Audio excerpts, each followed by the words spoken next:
Ladies and gentlemen, welcome back to another episode of Crossing Borders. I'm Mike Ginn. That's Extremo Alex Soto.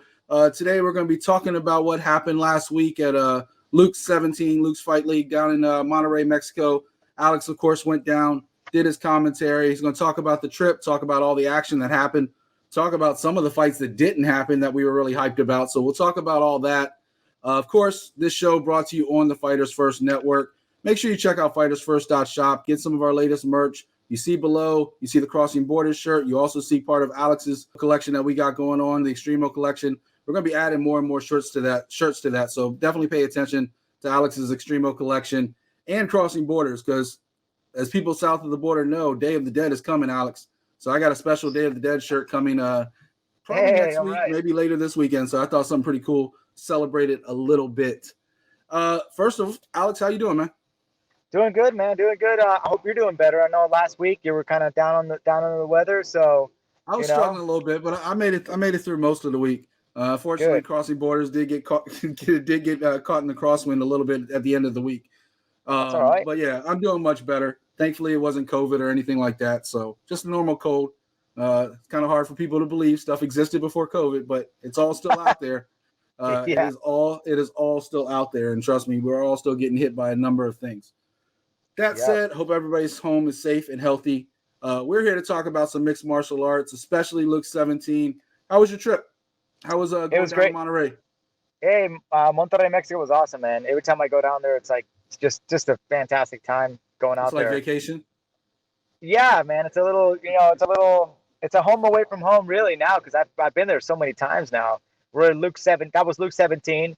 I got there when I first started broadcasting was for LUX 3. I think is when I first started with them. Almost in the beginning. So 14 times, I've been going either Mexico City or Monterrey. LUX 18 is going to be in Acapulco, so that's a nice little change up. No, so that's really vacation right there. Yeah, it's going to be. It's going to be some traveling. It's going to be nice. Where's 19 going to be? Cancun? They well, we were going to go to Cancun and it got canceled because of COVID, man. That would have been so nice. That would have been vacation, man. I mean, I've been to Acapulco before, there's still time. Plenty of time, man. Some exciting news coming up there for the future, man. But awesome. The trip was great. I'm sure Alex will spoil those details right here on the show for you guys, so keep on watching. But we got some fights to talk about. We haven't had really a lot of fights to talk about the last couple of weeks. Back in action, LUX Fight League 17 was supposed to be headlined by Francisco Patron and Marco Beltran. What happened with that main event fight?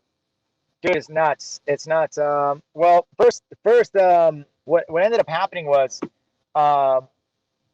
it looks like Patron had some weight cutting issues coming into this fight. So, kind of like what we saw with Khabib and Tony Ferguson.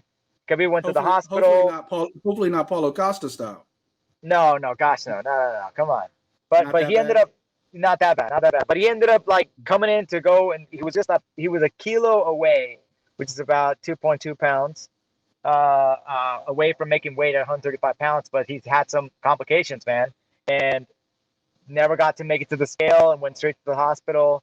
And they pulled the fight, man. It was so the commission there pulled it, deemed it unsafe, man. So that was the main event. When I was super excited, I think it was going to be a great opportunity for Francisco Patron to put on a good show against Marco Beltran, who has. In fairness, you were picking against him. What's that? I said, in fairness, you were picking against him. I was. You said last episode you pretty much pick against him every time, and he surprises you. Yeah, he does, and I was gonna do it again. I was totally gonna do it again. I just think Marco Beltran is still so dangerous and so quick and strong for 135 pounds. He's a big boy too, by the way. I saw him. I'm like, geez. Was there any talk about keeping him on the card against somebody else? It was the day of, so I mean they did talk. Yeah, it was just too late. You can't bring anybody in that's worth, unless they're you have a backup in like what the UFC does. But we weren't prepared like that. So then you turn your attention to Fulton versus Lozano, but wait, that fight didn't happen either. So what happened in that one? Dude, okay, so I hate to talk bad, but I feel like we're talking more about the fights that didn't happen than the ones that will happen. But trust us, folks, yeah, we'll get to. But this is good. We'll get to the action. Well, this is good because you kind of get to learn a little bit about like what happens behind the scenes on these weight cutting stuff, and honestly, what managers are dealt with, what kind of hands they're dealing with, and what kind of you know what kind of like the process like as a promoter too. So what ended up happening with actually is Lozano ended up not showing up, basically. Never not So answering his he phone didn't call. not miss weight. He didn't like have health problems. He just didn't show up. Yeah, he didn't show up, man. If you're at So a 9 to 5, that was a no call, no show. this is an exclusive news that I'm giving you guys here, man. Like we put out that it was a weight cutting issue just to avoid the drama, but reality here is that the kid never even showed up. And he then called eventually saying, yeah, I'm having weight cut issues.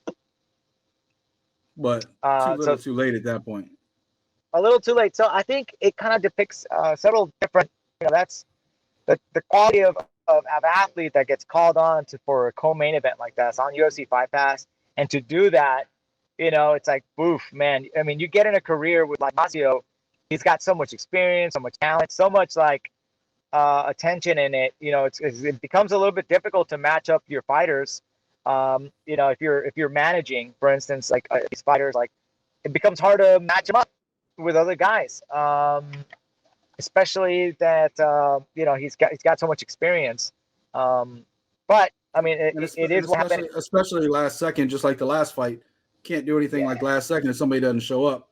I mean, I suppose hindsight, they probably could have done maybe a catchweight fight because Fulton and them are featherweights, Beltran's bantamweight, so maybe they could have done a catchweight 140, 100. I don't know, but it's so tough the day of when you got so many moving pieces and so many parts going here and there. So the promotion did try to attempt something like that. Even providing other featherweights in the areas, like local guys that could come in and would want to take a shot at Masio. The thing is, I think rightfully so. I think the managers, I think Jason House is his manager actually, basically said, we're not going to take a fight last minute like this. The professional athletes, we have a training camp with a style of fights. We're not going to just fight some Joe Schmo in the streets, man. We're prize fighters, so I respect that from the manager's perspective. The promotion's basically going like, fuck, what are we going to do now? So it was really interesting how that all kind of played out. And I think there's kind of lessons learned there. I think from the matchmakers and the promotion of how to really work out with when you're working with fighters and dealing with managers. This is why managers are so important. Managers are not gonna do that. They're not gonna bring in a fighter and then pull them out the last second. Look out for their investment. Yeah. Well, not only that, but when you're dealing with like professional managers, and your event is depending on these UFC veterans. You want to match them up with an equal level type of athlete, and dealing with an upper management type team that's serious about the fight game. This Lozano kid just wasn't serious. He didn't show up, and so it's a big bummer. But it is what it is, and that's what happens. And lesson learned. Yeah. Unfortunately, hopefully, I don't know. Maybe they can get Masio on that November 5th card coming up on at LUX 18. We'll see what happens with all that. But then we did have a main event. Bam Valenzuela versus Brandon Kessler. Tell us what happened in that fight, because that one went to the third round. Eventually, Valenzuela got the win with the ground and pound. Break down that fight for us. All right. So first of all, it was like a squash, man. Bam Valenzuela is just a beast, man. Destroyed Brandon Kessler in the first round, like in the opening minute. I don't think it went really far. It was just a one-sided beat. I'm sorry, I don't even know why I said third round. I meant first round. I'm sorry. Yeah, no, it's all right. I was thinking a 3-round fight, and I just had a brain fart. Sorry, but go ahead. No, it's okay. That's all right. But Bam Bam's one of the big Mexican guys. We don't have a lot of Mexican big guys that fight. But it was just a one-sided. Brandon Kessler's. If you watch it on UFC Fight Pass, go ahead and take a look at it. He's got an awesome pre-fight interview where he's just so cocky, man. I was laughing because I thought it was so funny. And I'm like, holy shit, dude, is Brandon Kessler serious? Because he's got a big opponent in front of him, man. Hey, and he's from Miami too. He's from your neck of the woods, I thought. No? Well, so Brandon Kessler is a tough like person to nail down. He spends a lot of his time in Asia, Southeast Asia, a lot of the Muay Thai stuff, and he's been traveling the world fighting in different promotions. I don't even know if he's ever actually fought in the U.S. I know he's American, but I don't even know if he's ever actually fought in the U.S. And but he's traveled everywhere fighting. So Thailand, a lot of Thailand, Bangarang, Chiang. So he's been Korea. around. I think you have to go all the way back to 2014 when he fought in Main Event MMA.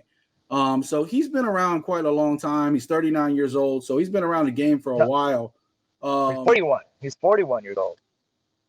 41? Oh, well, Tapology has him listed at 39. But he's actually from the other coast. He's from the state of Washington. Okay, my bad. I thought he was from Miami, but okay. But the guy goes out and he says, he's weak. Bam Valenzuela is weak, and I'm going to destroy him. And he just comes out all cocky. He put up an entertaining pre-fight interview, which I appreciated. I thought it was really entertaining. But he was outclassed like from the get-go, man. He's a Brazilian Jiu-Jitsu black belt. Went in for a deep half guard, and it was just a big mistake. And just bammed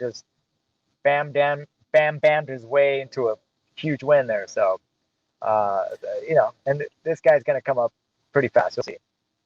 Yeah, and another thing about well, first of all, Valenzuela has got a nice future. He's now 6-1, 7-1, something like that, just destroying most of his opponents. As far as Kessler, a lot of people don't even know where he's been like the last 5 or 6 years because because first of all, we talked about this on the show before. There's a lot of stuff that happens in Mexico, sometimes in places like Thailand. There's a lot of fights that don't get recorded anywhere in record. So the last recorded fight that Brandon Kessler had was way back in 2015 in Thailand Ring Wars, and he won a couple fights in a row by stoppage, one by a sub and one by stoppage. So officially he hasn't fought in almost 6 years. He is like you said, 41 years old. So he's up there in age as well. So he might have actually been not fighting and gotten a call and said, all right, cool, I'll take the fight. Because he probably still trains all the time. He still looks like he's in great shape. So he was doing great. One of it was really cool on his banner. If you watch the fight, and his fight banner, which is really cool. He's a realtor in Cabo San Lucas, so he sells properties in Cabo San Lucas. Okay, so that's what he's doing now. Yeah, that's how he got connected with the whole Mexican gang there. Well, I mean, on the bright side, at least he got his banner on TV, and maybe he got a couple more sales. Because, I hope so. For his sake, I hope this might be his last hurrah, and that he doesn't, at least not on the level of a Bam Valenzuela, because that fight was not pretty, and it was over relatively quick. Also on the card, Carlos Camarga versus Eduardo Rodriguez. That was another quick stoppage. What happened in that fight? Well, that was Camargo's freaking right hand, laser right hand, knocks out Rodriguez, man, puts him out in what I think was one of the gnarliest knockouts I've seen personally in a long time, man. Like it looked like he died, man. He got hit with the right hand. He was out the second it touched his chin, and then just the way he landed on the mat it was head first on the mat, and you could just hear it. Yeah, it bounced, and I was like, "Ooh, man!" And he was out for a couple minutes before he actually started to wake up. So that's the whole crowd was cheering. Like, knockouts are crazy as is. You've been in the sport a long time. You know how dangerous it is. But the worst thing in the world that can happen with a knockout is when you fall and your head hits the mat. Like if you, for some reason, have your chin tucked some way, you normally are pretty much okay. You can normally get up within so and so seconds. But if your head hits the canvas, and I'll take it back for American fans. Look at Roy Jones Jr., a legendary boxer. He fought a guy named Antonio Tarver, and Roy was the man at the time. But he got knocked out, and his head bounced off the canvas. And when it did, Roy wasn't the same for probably 4 or 5 fights after that, maybe longer. He might still never have been the same as he was before that. So when a fighter takes that knockout and bounces off the canvas like that, it doesn't matter how crazy the knockout is. When your head hits that canvas, it just triples the damage instantly.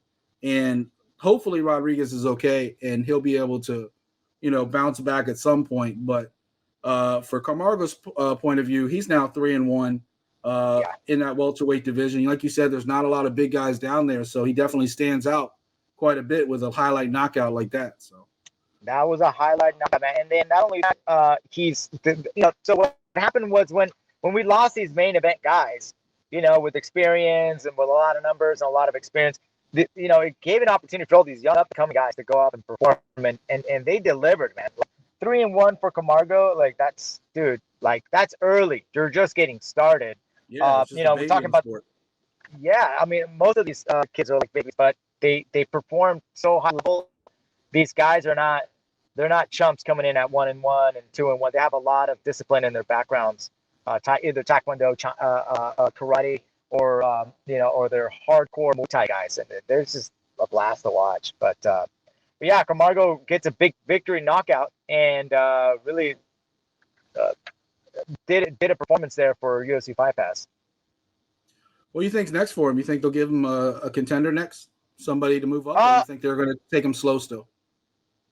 I don't know. It's so young in their careers, man. Like, I would hate to put them up against, bring these guys up. These guys develop their career, get some lessons learned, get some time in the cage. I mean, you're 3-1 and you spent maybe 2 minutes going live against somebody. It's not a long time to really learn on to get in there and get comfortable. So I would love to see him get comfortable in the cage first before we start talking about bringing him up for contenders. Definitely. And talking about another 3-1 fighter, I honestly thought this was the fight of the night. Pedro Pena versus Jorge Manzano in a bantamweight clash, right at home for Alex, because that's his weight class. Yeah. So he knows it well. These guys went to war for 3 rounds. Ended up being a split decision win for Pena. What'd you think of that fight? Because that fight was crazy. Dude, that fight was fun, man. It was so much fun to watch, and I knew. And that's another guy that was supposed to be being built up. Like, Pena was supposed to be the prospect going up. Manzano was kind of like the journeyman, and they went to war.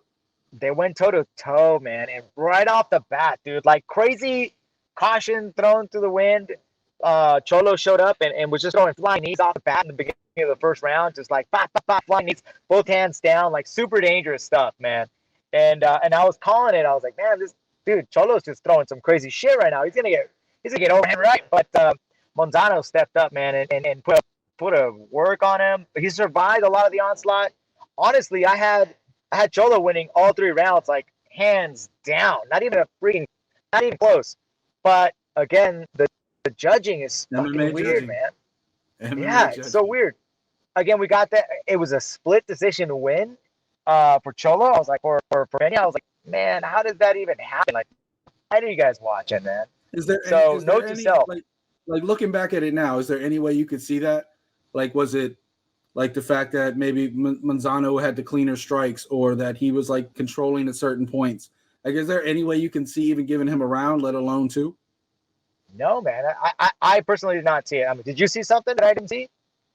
No, I mean, I thought at least like the second round was kind of close to me, but okay, I wouldn't say like close enough to like give him a round, because Pena was doing the more highlight stuff. But sometimes judges do look for more technical. Like, I thought Manzano was the more technical guy. Like, I thought Pena was, like you said, going for the highlights, going for the knees, going for this and that. And sometimes judges kind of like look away from that. They're like, whatever. So, but if you're going to ask me to explain MMA judging, I'm going to stop you right there, because nobody in the world can explain MMA judging. I don't care if you're in Mexico. I don't care if you're in the United States. I don't care if you're in Abu Dhabi. It doesn't matter. MMA judging is just batshit crazy, and we're just going to leave that at that. Okay. Yeah. Well, I mean, that happened. Regardless, I think at least the right fighter won, because there was a we're also doing a flyweight tournament with LUX 17, where we take the girls to the semifinals. Victoria Alba versus Andrea Vasquez. I actually had Alba. Yeah, so I was gonna say that Vasquez had won that. I think I had Vasquez winning the fight, but they went split decision to Alba. So that was a flyweight fight between the 2 girls, which was really entertaining. It was a fun fight to watch. But I had Vasquez winning that one, and that one was a little bit tighter. It wasn't as blatant as it was with Pena versus Manzano, but regardless, it was super fun. Both girls were Fun also, fight. you're talking about Camarga earlier. Both these girls 1-0, 1-1, so they're both brand new to the professional side of the sport too. So Of MMA, yeah, but they have yeah. some sick ass background in Muay Thai or karate or Oh yeah, boxing. that's why I said the It's professional, fun, like man. professional MMA level. Yeah, I'm sure like these Yeah, girls both had like long, like extensive. Like Luke's isn't just going to throw somebody in there brand new like that. Like they obviously had to yeah. have some kind of background to be on Fight Pass and stuff like that. And you saw that? Didn't you see it? Were you impressed by like 1-0 and then performing like that? I was like, damn, these girls, Yeah, I mean, man, it's a whole new level, man. New generation. I disagree with you a little bit. I thought Alba did win, but it wasn't by a lot. Like it was close. It was a Yeah, close fight. yeah. Okay, I didn't have any okay. question over the decision on that one, but I think if it had gone the Fine. other way, I probably wouldn't have been mad either. Okay. All right. Yeah, me too. I'm not fighting that too much. But I think I'll have to watch that fight again. But during the commentary, at least I think I had Vasquez winning that fight. I think because Alba was having issues like controlling the pace and controlling the cage. So I think maybe that's why. I'll have to look at that again. But yeah, man, it was fun out there, man. It was a blast. Regardless, and then we had the Luke's challenge, the undercard. And those fights were just as equally as entertaining, man. I mean, great battles, great new up and coming. So I got to see a sneak peek of what's coming to Mexico. Yeah, you're talking about Cesar Vasquez got the win over Christian Serra. Another TKO ground and pound in the first round with Montemayor getting the win over Batista. Bravo got the win over Rebeledo, and then Lopez got the win over Morelli. Those two were also decisions. Any highlights out of those last four fights? Saavedra, I think there was Saavedra not on that list. It was like the first opening fight. It was this kid who fought just like Lyoto Machida. It was Fabian his Lopez first versus fight. Marcelo Morelli. Oh, okay. That was our first one. Fabio Lopez, yeah, it was his first fight. Actually, it was both their first fights, fighting in lightweight. Yeah. And then the second fight was Alexandre Bravo versus Juan Robledo. And Bravo was making his debut as well at bantamweight. Okay, yeah. There was this bantamweight kid that was just fire. I'm gonna get back to you guys on his name, but this kid was.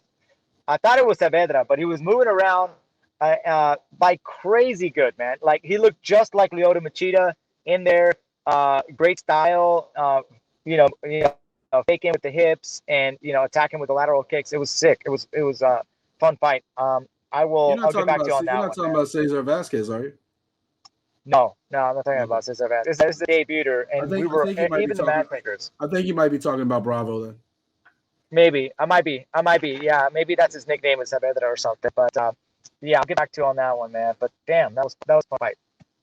Yeah, you make it hard for me to keep up with some of these fighters because, like on Fight Pass, they're saying everything like official names, and then you get on here and then you're telling me what everybody's called, and I'm just like, oh yeah, you're talking about that guy. Okay, that guy. Yeah, The gringo comes out of me because then I'm like, wait, what? Wait, Cholo? What does Cholo even mean? Yeah, nah, I got that one. I follow him on Instagram. I know what you're talking about, Pena. I knew that yeah. One. Okay. All right. So overall, good. Overall, what was your highlight on the card? I just overall. What was your favorite the knockouts for Camargo? The knockout was insane. Yeah, the Camargo knockout was my favorite. That it was just I wasn't expecting it to just be so violent. It was violent, man. It was scary. Crowd ended up like going quiet after like the initial excitement about it, but then seeing the guy out cold and everybody heard how hard he hit the canvas. We're all kind of like, oh man, oh shit. So I think for entertainment purposes, I think Camargo takes it with that beautiful knockout. Awesome.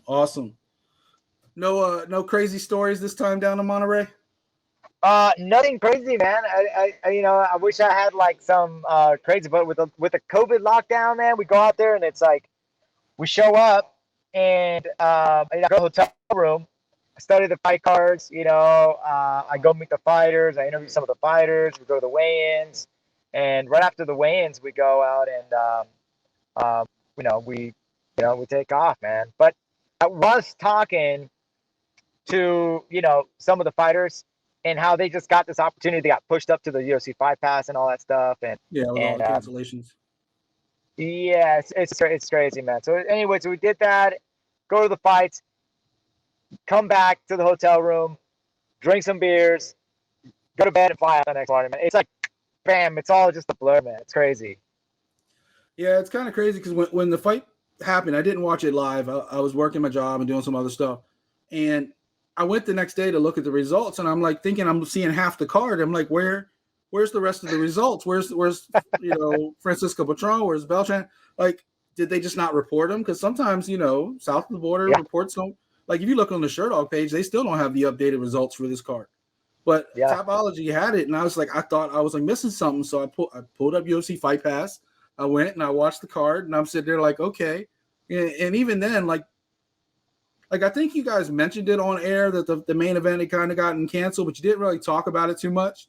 So like even by the time the main event came, I was like, wait, that's it? That's the last fight? Like where is the rest? So it was kind of good to finally get the explanation on what happened to the top two fights. Of course, also Eric Gonzalez and Diego Ortiz got canceled as well. But that was not a main card fight, so not as big of an issue. That seems to wrap it up. Anything else you want to add this week? Oh, man, I just let's see. Well, we're gonna have the new shirts, right? The Dia de los Muertos. Yeah, De los Muertos. Yeah, Day of the Dead for us American gringos. Yeah, that's gonna. So Day of the Dead is November 1st, November 2nd, something like that. So we are dropping that probably right before Halloween. Celebrate that whole thing. It's a Crossing Borders shirt. Stay tuned. It will probably come out early next week or mid next week when I get around to doing that one. Obviously, check out the Mechanics collection. I'm sorry, Extremo collection. Getting my shows mixed up. I do too many shows on this network. But check out Alex Soto's collection. Of course, the splash is right on the screen. Check out our Crossing Borders shirt. Support the brand, support the show. There's not any shows on YouTube doing what we do. There's nobody talking about Mexican MMA the way we're doing. And one of these days, we're going to get Alex to actually pull some of these fighters aside and do a quick little video chat for the show. I think that'd be pretty cool. One of these times, behind the scenes, do a little shout out, like, hey, Crossing Borders, look who I'm with. Check out the fight card this weekend. We'll do some of that stuff, get some more exciting stuff with Alex live and in action down at LUX. Of course, the next event's November 5th, right? For the LUX 18? Yeah, it's coming up, man. November 5th. Yeah, I'm going to be in Acapulco. So join if you guys want to come. Huh? Are you going to be in a suit or are you going to be wearing shorts at cage side? I'm probably the top half of myself is going to be the suit, and the bottom's going to be some shorts. So you can just take it off and run and jump in the ocean afterwards? Yes, man. It's going to be awesome. I'm so excited, man. So pumped up. Well, we'll let Alex get back to what he's doing. Enjoy the rest of his day. For the folks at home, I'm Mike Ginn. That's Extremo Alex Soto. Thank you for watching another episode of Crossing Borders. We will be back next week, probably with a fighter profile or something cool to keep the action going. And then, of course, November 5th, we'll be talking about that fight card as well. So thank you for watching, and we're out.